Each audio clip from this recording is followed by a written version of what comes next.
He was calm, composed, just reading on a park bench until a police officer decided he looked suspicious. Seconds later, he was in cuffs. But here's the twist: that suspicious man was actually an undercover FBI agent. What happens next? It doesn't just expose one officer's bias, it cracks open a system built on silence. Dear viewer, what you are about to witness is not just a story, it is a powerful testament to the quiet power and pursuit of justice in places most people ignore. If this is your first time here, I warmly invite you to share where you are watching in the comments below. And if stories like this move you, challenge you, or make you think, consider subscribing and clicking the bell icon. We share voices that deserve to be heard every day. Thank you for being here. Now let's get into the story. The late afternoon sun slipped between the towering eucalyptus trees of Golden Gate Park, casting golden rays across the gravel paths and manicured lawns. A breeze rustled the leaves above, and the sound of distant laughter floated over from the nearby playground. It was the kind of peaceful California day that made the city feel suspended in time. Calm, beautiful, almost cinematic. At the far end of the park, just beyond the rose garden where petals trembled in the wind, a man sat alone on a wooden bench. Darius Cole Tall. Neatly dressed in a dark button-up and slacks, his posture calm, focused, almost meditative. His fingers traced the pages of the hardcover book resting in his lap. He turned the page slowly, like he had all the time in the world. To a casual passerby, he looked like any other professional winding down after work. But to Officer Thomas Rourke, watching from across the footpath, Darius looked like something else entirely: suspicious, out of place. A problem. Rourke had walked this park for 22 years. He considered himself an expert on its rhythms, who belonged, who didn't. He prided himself on instinct, on a gut honed by decades of experience. So when his eyes landed on Darius, something in that instinct stirred.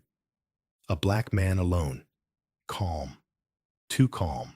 The longer Rourke stared, the deeper the suspicion crept in. He crossed the path slowly, hand grazing his belt, eyes narrowing behind his sunglasses. He didn't call for backup. He didn't radio it in. In his mind, he wouldn't need to. This was routine, simple. Another quick conversation to clear things up. Darius looked up as the officer approached. He didn't jump or flinch. His expression didn't flicker with guilt, surprise, or fear. He merely closed his book, marked his place with a paper tab, and rested his hands atop it, open, visible, deliberate. Afternoon. Rourke said, his voice clipped but measured. Good afternoon, Darius replied, voice calm, almost disarming. Rourke nodded toward the book. Enjoying the park? I am. It's a beautiful day. What brings you out here? Fresh air. Quiet. A good read. There was nothing in Darius's answers to raise alarm. Nothing strange. Nothing aggressive. But that only made Rourke more uneasy. He hated it when people didn't fidget under questioning. It robbed him of control. You from around here? Rourke asked. Darius tilted his head nearby. It was a non-answer. That was enough for Rourke. Mind if I see some ID? He asked. Stepping closer, Darius looked at him for a long moment. His gaze didn't shift, didn't harden. He simply asked, Am I being detained? Let's not play games. Rourke said, the tension creeping into his voice.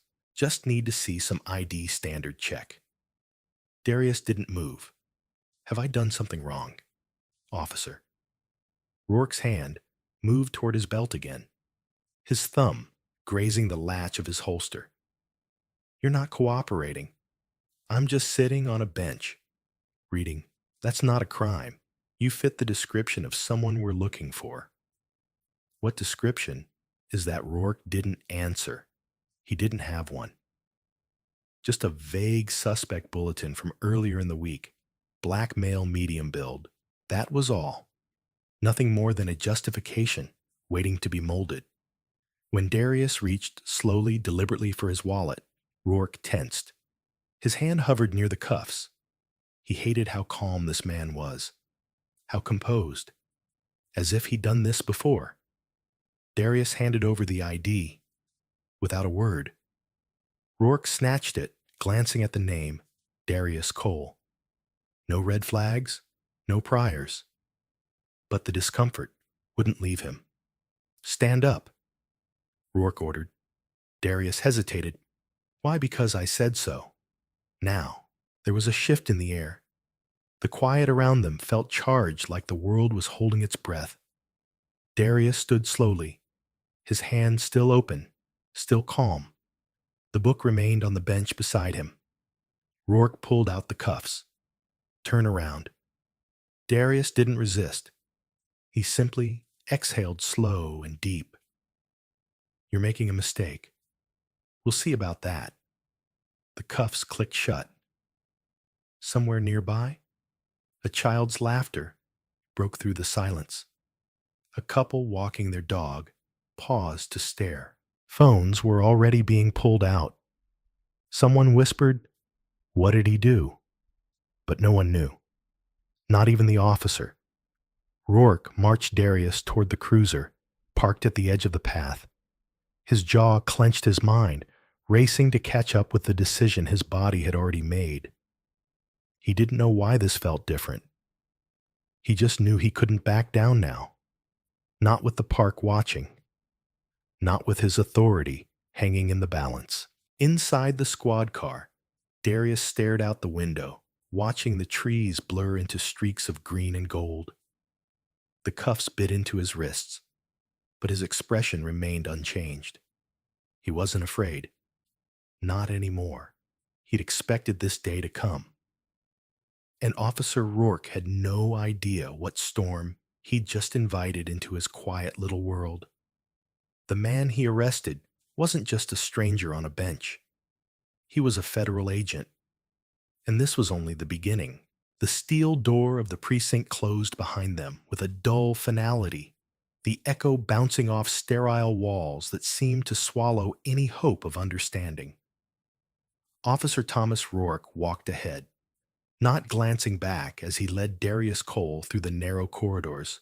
The building pulsed with low murmurs and flickering fluorescent lights, but for Darius, it was all white noise.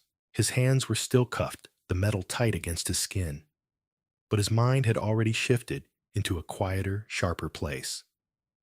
He wasn't angry yet, but he was watching, listening, waiting. They passed a cluster of officers gathered around a desk. Some paused to glance at him, some with curiosity, some with faint amusement, some with a blankness that spoke louder than any words could. None of them asked why he was in cuffs. No one questioned Rourke. Not yet. Inside the holding room, Darius was guided to a metal bench and left alone. The air smelled of disinfectant and dust. He looked down at his wristwatch, still intact beneath the cuff, and noted the time his book had fallen behind in the park. He was sure of it. That stung more than he'd expected. The irony of being booked like a common criminal was not lost on him. Not after everything he had seen, learned, survived. Darius Cole was no ordinary citizen. His name wouldn't ring bells on TV or splash across headlines. That was by design. As a special agent with the Bureau's Counterintelligence Division, his work lived in shadows, hidden behind layers of clearance, redacted reports, and silent sacrifice. He had spent years embedded in places where danger wore tailored suits and threats came in whispers. He had walked into cartel negotiations with no backup, He had helped foil domestic terror plots. He had trained agents who now served overseas in unstable regions. And now, because of a stereotype in uniform, he sat in a holding room, handcuffed, unarmed, and underestimated. He exhaled deeply and turned his attention inward. This wasn't the first time he'd been profiled. It wasn't even the 10th. But this felt different. It had a weight to it, maybe because it had unfolded, not in some back alley or tense neighborhood checkpoint, but in a public park in daylight, without a shred of cause, maybe because the officer hadn't even tried to hide the disdain in his voice. But most of all, because Darius had let it happen. He could have ended it with a sentence. One phone call. One badge flashed from his wallet. But he hadn't. Because something inside him, something deeper than pride, had told him to let it play out, to make someone look, really look, outside the room. Footsteps approached. Darius straightened as the door opened, and a woman stepped in. Mid-40s, crisp blazer, sharp eyes behind thin glasses. Not a beat cop. She carried herself like someone used to command Mr. Cole. She said carefully. He gave a slow nod. That's what the ID says. She stepped closer, her voice dropping. I'm Captain Leona Chavez. I've just reviewed your file. We're adjusting course. He raised an eyebrow, amused by the phrase, adjusting course. Yes, I'd like to offer my personal apology. We were not aware. You weren't aware. Your officer arrested a federal agent for sitting on a bench. Her eyes narrowed, not in anger, but in understanding. We're going to make this right. Darius didn't answer. He just looked at her. It was a look that said, you're too late. Captain Chavez unlocked the cuffs herself. Quietly, almost reverently, as if the act carried more weight than she could name. Darius rubbed his wrists and stood slowly. What's his name? He asked. His tone low. Officer Rourke. He nodded once. Figures. There was a long silence between them. Finally, Chavez said, he'll be suspended, pending review. Internal Affairs is already involved, but I'm guessing that's not enough. It's not about what's enough, Darius replied. It's about what's normal. And that he gestured toward the empty room around them shouldn't be. He moved to the door, pausing as he reached it. You'll be hearing from the Bureau, he added, turning back to meet her eyes. Not for vengeance, for clarity. She nodded, understood. Outside, the sky had shifted evening now.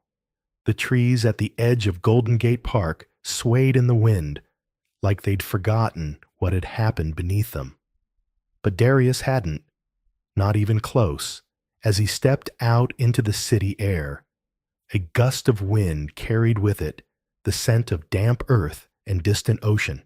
The city moved on around him, oblivious, alive, indifferent. And in that moment, he felt the distance between what he'd sworn to protect and what that promise looked like on the street. He wasn't a man on a bench anymore. He was an agent on a mission.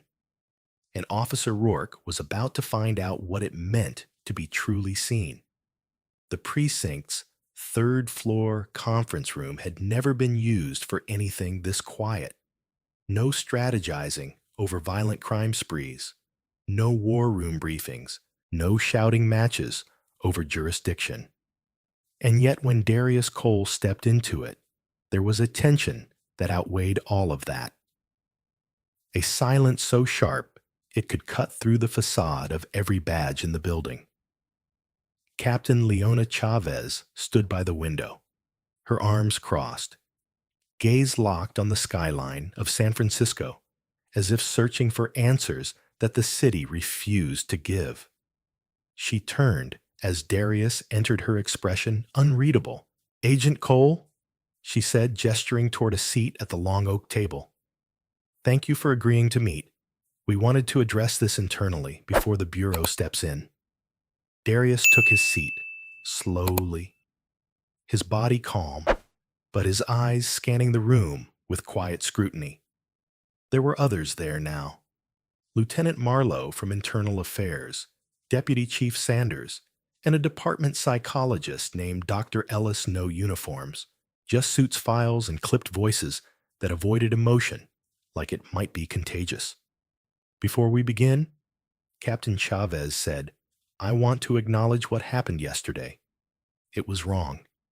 In every conceivable way, we understand that no." Darius replied, his voice, "Even you understand that it was embarrassing.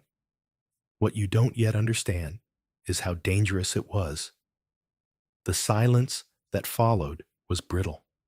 Chavez opened a folder, but didn't look down at it. "Walk us through it, if you don't mind," she said, "in your words." Darius didn't speak right away. Instead, he stared at the grain of the table beneath his fingertips. There was something almost poetic about how many hands had pressed against this wood, how many stories had been told here, and how many had been buried in the name of order. When Officer Rourke approached me, he began. He didn't see a man. He didn't even see a citizen. He saw a threat, one that needed no context, no dialogue, just handcuffs. He glanced around the table. He saw a black man in a public space, and his first instinct wasn't to ask, it was to accuse. Chavez inhaled, but didn't speak. "That isn't just profiling." Darius continued. "That's a reflex, a cultivated muscle memory of suspicion. And that's what terrifies me, that you have officers whose instincts are no longer about law, but about fear, about control." Lieutenant Marlowe cleared his throat, but Darius raised a hand before he could speak. "You want to review procedures, reword a policy, add a line about bias training in the onboarding packet. I know how this works, but that's not what this moment is for. This is where we ask better questions. This is where we face the truth." "And what is the truth?" Dr. Ellis asked softly, her voice, the first to carry genuine curiosity rather than institutional defense. "That if I hadn't had that ID, that badge, if I'd been a teacher, a mechanic, a father out for a walk, that man wouldn't have stopped. He would have justified whatever force he needed to feel in control. And maybe I wouldn't be sitting here today. Maybe I'd be in the hospital. Or worse." No one looked him in the eye now, except Chavez. "It's not the first time," she said. Finally, Darius nodded. "And it won't be the last. But you asked for truth. So here it is. It didn't take a mistake to expose your system. It took the right target. You picked the wrong man this time, one with power, one who could push back. But thousands of others don't have that luxury. You don't hear their stories because they don't make it to the conference room." The weight of that truth settled hard over the room. Chavez broke the silence. "Do you believe Rourke should be removed? I believe he should be accountable. Not just him. Every officer who learns to see a body before a name. But this isn't about one man. It's about culture. It's about what you reward." In silence, Lieutenant Marlowe tapped his pen against his notebook. Thoughtful now. "If we started with policy, internal reviews, cultural sensitivity, audits, third-party oversight, would that be a beginning?" Darius tilted his head. "It would be a page, not a book. You want to fix this. Start by teaching your officers the names of the people they serve. Start by sitting them in rooms with those they've harmed. Let them feel the weight of the harm their instincts carry." "Dr. Ellis wrote something down and invite me back," Darius added, "but not as a witness, as a partner." Chavez leaned forward. "You'd be willing to help?" He looked her dead in the eyes. If you're serious about change, yes. But if you're just trying to make this go away, I won't be quiet. Chavez didn't blink. We're not. The room fell into a stillness that wasn't quite peace, but it was something close to it, recognition perhaps, the fragile beginning of accountability. Darius rose slowly. Then we'll talk again soon. As he stepped out of the room, the air felt different. The corridor wasn't wide. The precinct still buzzed with tension. But something had shifted, not just in him, but in them. Maybe it was the silence. Maybe it was the way truth refuses to be silenced once it's spoken aloud. Either way, the room where truth waited had finally been opened, and no one could pretend they hadn't heard it. The sun was already low when Officer Mitchell Rourke sat on the edge of his bed, still wearing his uniform, now wrinkled and damp, with the residue of the day's heat and discomfort. The radio was off. His phone screen glowed with unread messages, each one a fresh cut from the department, the press, and now his own union rep. But none of them stung more than the silence from within his own head, the unraveling question that had begun to whisper hours ago, now screaming, "What if I was wrong?" There was a time when Rourke would have dismissed the thought immediately. He'd been a cop for 18 years, long enough to know when someone didn't belong. Or at least that's what he had always told himself. That instinct, that gut feeling, the intangible warning system that had guided his every arrest, every decision. But instinct had betrayed him this time. And the man he cuffed wasn't a threat. He was a federal agent, worse or maybe better. He was calm, controlled, unshaken by the accusation that should have broken most people. Darius Cole had met Rourke's suspicion, with a silence that felt more like a mirror, and Rourke hadn't liked what he saw in that reflection. At the precinct, whispers traveled faster than reports. The story had already been told 100 different ways before the official paperwork hit the system. Everyone knew a black man falsely arrested in a public park, a veteran officer caught acting on racial bias, an FBI agent humiliated in handcuffs. The humiliation was supposed to belong to Darius, but it had boomeranged, and now it sat in Rourke's own lap burning. He returned to work the next day on what Captain Chavez called modified assignment. No patrol, no public engagement, just desk duty. The kind they gave to rookies and reprimanded veterans alike. His desk, shoved into a corner of the main bullpen, faced a blank wall. No window, no sound, except the steady clatter of keys and the murmurs that stopped just before reaching his ears. It was isolation with fluorescent lighting. He knew better than to complain. Instead, he tried to carry himself the way he always had, shoulders squared, jaw clenched, eyes scanning for distraction. But the armor he had worn all these years, the conviction, the confidence, the badge that felt like a second skin was starting to crack. It started with the looks, not from strangers, but from fellow officers. Some avoided his gaze entirely. Others nodded with uneasy sympathy. A few glared their eyes, saying what their mouths wouldn't. "You made us look bad." But the worst was when no one looked at him at all. One afternoon, a new recruit named Reyes passed by his desk, young, bright-eyed, still carrying that wide-eyed belief in justice that Rourke remembered having in his early years. Reyes paused, uncertain, then asked, "Sir, can I ask you something?" Rourke looked up, tired. "Go ahead." Reyes hesitated. "When you saw Agent Cole, what did you think he was going to do?" The question wasn't accusatory. It was genuine. But Rourke didn't have a genuine answer, not one that sounded justifiable. I thought, I thought he was someone else, Rourke said. Finally, Reyes frowned. But you didn't let him speak. Rourke didn't respond. Didn't that feel off to you? Reyes pressed. The way he just looked at you. I mean, he wasn't running. He wasn't yelling. He was just sitting. Rourke felt his throat tighten. He remembered the way Darius had stared at him.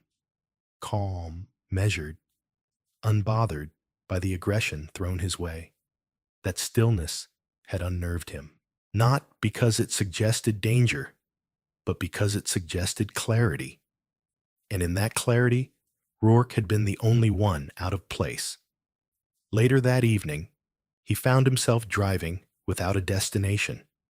The city passed in slow blurs, bakeries closing for the night, teens on scooters weaving down sidewalks, parents gathering kids into minivans. It was a city he claimed to know to protect. But in that moment, he felt foreign to it. He stopped near the edge of Golden Gate Park and got out walking into the fading light until he reached a bench that mirrored the one from that afternoon with Darius. He sat down and stared at the trees, and for the first time in years, he allowed himself to feel something he hadn't let in since he joined the force, doubt. It wasn't just that he had been wrong about Darius. It was the realization that this wasn't the first time he might have been wrong, just the first time it couldn't be buried. He thought about every glance he'd given that lingered a second too long, every question asked with a tone too sharp, every stop he'd made where instinct felt more like prejudice in disguise. The difference now was that he couldn't pretend not to see it. Back at the precinct, he opened a file drawer and pulled out an old training manual, one he hadn't touched in years. He flipped past the legal jargon, the procedural checklists, until he landed on a highlighted section. He vaguely remembered. Bias is not always conscious, but it always has impact. He read the line again, then again, and this time it sank in. For the first time in nearly 2 decades, Mitchell Rourke realized that being a good cop wasn't about how many arrests you made. It was about the questions you dared to ask yourself when no one else was watching. That night, he didn't sleep. He didn't try to. He sat at his kitchen table with a blank notebook and started writing. Not a defense, not an apology, but a record. A confession of all the moments he could no longer ignore. Not to the department, not to his superiors, but to himself. Because before the world could change, he would have to. The cracks in the armor had split wide open, and for the first time, he wasn't trying to patch them. He was learning to look through them. The city moved on. But Darius Cole didn't forget. In the weeks following the incident in the park, his name became a quiet storm. In certain circles discussed in law enforcement boardrooms, whispered about in precincts, even passed around civil rights groups like a spark. He wasn't chasing publicity. That wasn't why he joined the Bureau.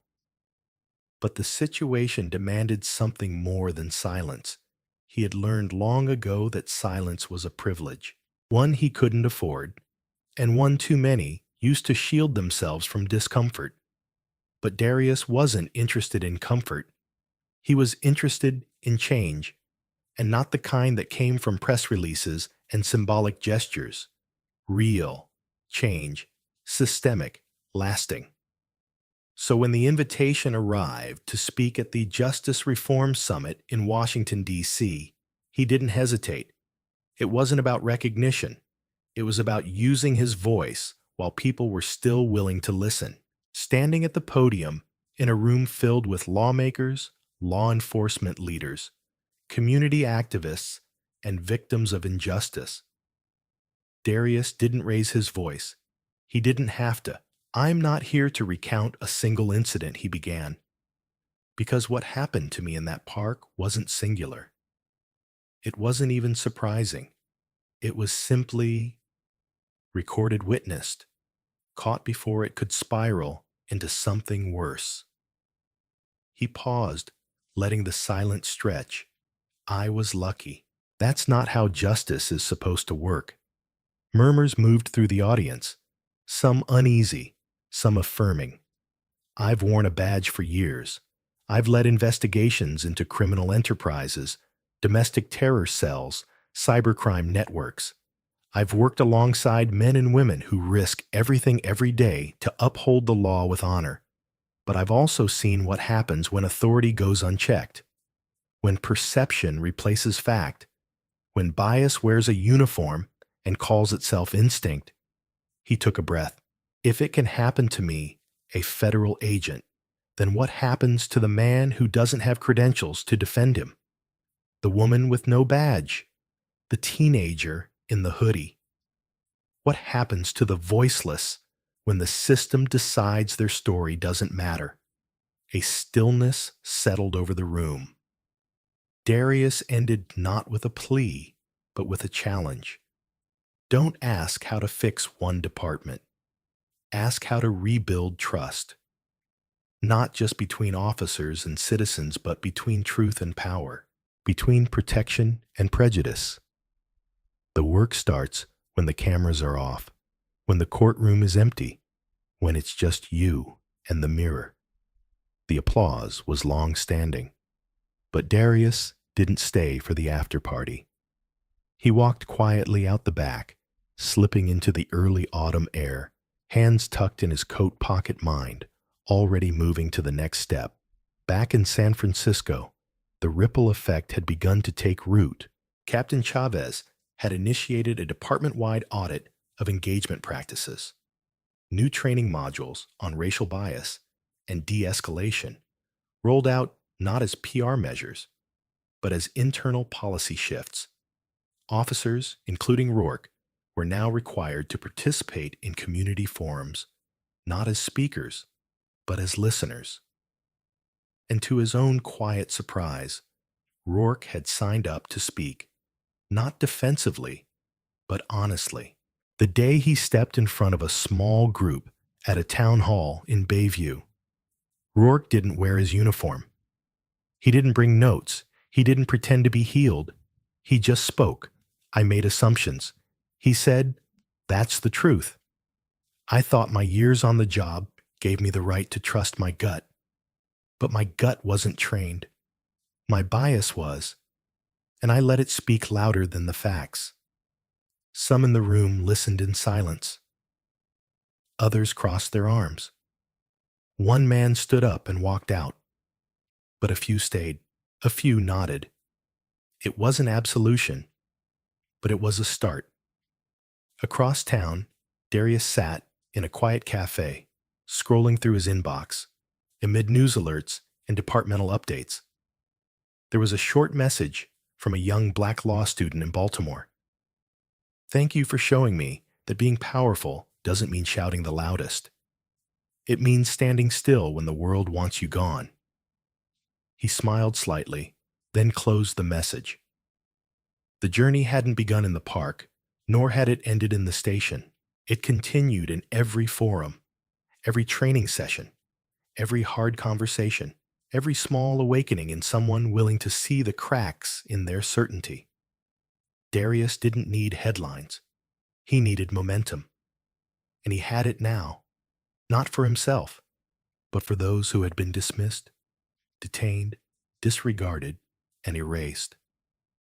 This wasn't about one arrest. It was about building something that couldn't be cuffed, silenced, or ignored. Justice not as a performance, but as a promise. Darius Cole's story began on a park bench. A quiet afternoon shattered not by violence, but by assumption. It was a moment that mirrored countless others in America. Yet this one held a twist. The man wrongly profiled, handcuffed, and humiliated wasn't just another target of prejudice. He was an FBI agent. What followed wasn't just a reckoning for the officer who arrested him. It was a moment that peeled back the layers of a system too often shielded by routine and reinforced by silence. Darius didn't shout. He didn't lash out. He let the truth do the speaking. And in doing so, he forced an entire precinct and eventually a wider audience to confront an uncomfortable but vital reality that justice, when built on unchecked bias, cannot truly protect anyone. But what makes Darius's story more than a viral moment is what came after. He didn't seek revenge. He sought reform. He didn't cling to anger. He turned it into action.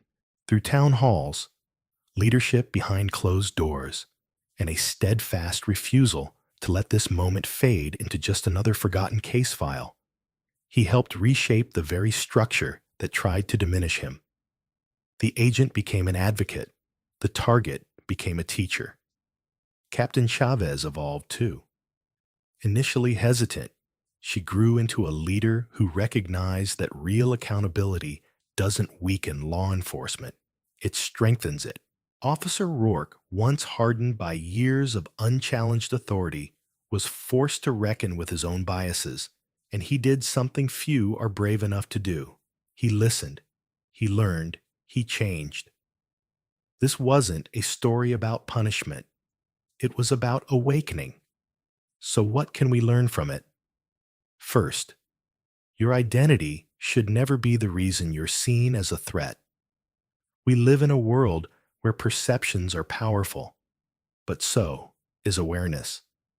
Challenge the lens through which you view others. Ask where your instincts come from.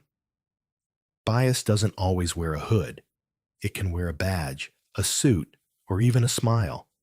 The fight against racism doesn't require grand gestures. It begins with acknowledgement. Second, the system doesn't fix itself. People do. Darius didn't wait for someone else to speak. He used his voice, his story, and his platform to drive change from within. That's the power of lived experience backed by courage. Whether you're a teacher, a police officer, or a community member, you have the ability and the responsibility to advocate for equity in your space. Third, calm is not weakness and dignity is not silence. Darius stood in the face of injustice and refused to be baited into rage. His restraint wasn't compliance, it was control. A reminder that true power doesn't come from intimidation, but from integrity. Finally, change is possible, but only if we stay in the room. Difficult conversations, uncomfortable truths, and painful accountability are not signs of collapse. They are the foundation of progress. So if this story moved you, if you saw pieces of yourself in Darius, or in Rourke, or in the people silently watching from the sidelines, don't let that feeling fade. Don't let this just be content. Let it be a call. We need more stories like this, stories that challenge, that reveal, that heal. And with your support, we can continue to create them. If this narrative sparked something in you, if it made you reflect, question, or hope, please consider subscribing to this channel. Your subscription isn't just a number, it's a statement that you believe in truth, in justice, in stories that matter. Subscribe now, share this story, and be part of the movement that believes silence is never the end but the beginning of real, lasting change.